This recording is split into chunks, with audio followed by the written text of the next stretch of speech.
मुख्यमंत्री प्रशासकीय गतिमानता अभियानांतर्गत कोल्हापुरात शासकीय योजनांच्या प्रभावी अंमलबजावणीसाठी आता गती येणार आहे। जिल्हाधिकारी अमोल येडगे यांच्या अध्यक्षतेखाली झालेल्या बैठकीत 31 जुलैपर्यंत सर्व योजनांची उद्दिष्टे पूर्ण करण्याचे स्पष्ट निर्देश देण्यात आलेत।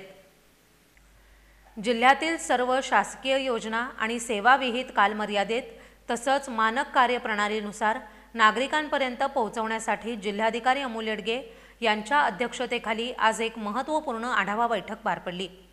या बैठकीत मुख्यमंत्री प्रशासकीय गतिमानता अभियानांतर्गत 1 मे ते 15 ऑगस्ट या कालावधीत सुरू असलेल्या उपक्रमावर सखोल चर्चा झाली।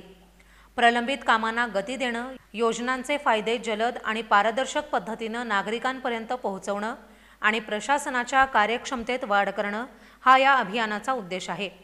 येत्या 31 जुलैपर्यंत महत्त्वाच्या सर्व योजनांचं उद्दिष्ट साध्य झालं पाहिजे, त्यासाठी विभागांनी काटेकोर नियोजन करावं असं जिल्हाधिकाऱ्यांनी स्पष्ट निर्देश दिलेत।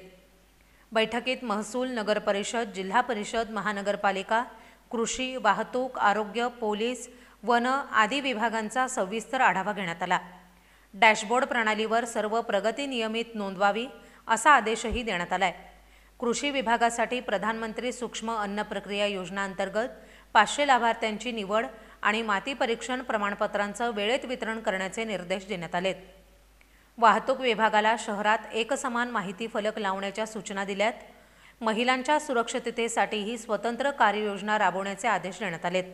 एकूण 134 मुद्द्यांवर कार्यवाही करणं अपेक्षित असून यामध्ये PMAY, स्वच्छ भारत अभियान, आयुष्मान भारत, जल जीवन मिशन सारख्या महत्त्वाच्या योजनांचा समावेश आहे। 15 ऑगस्ट रोजी या अभियानात उत्कृष्ट कामगिरी करणाऱ्या विभागांचा आणि निवडक लाभार्थ्यांचा सन्मान सत्कार करण्यात येणार आहे अशी माहिती यावेळी देण्यात आली आहे। या बैठकीला अप्पर जिल्हाधिकारी संजय शिंदे, निवासी उपजिल्हाधिकारी संजय तेली, जिल्हा नगर प्रशासन अधिकारी नागेंद्र मुतकेकर आणि इतर सर्व विभाग प्रमुख उपस्थित होते।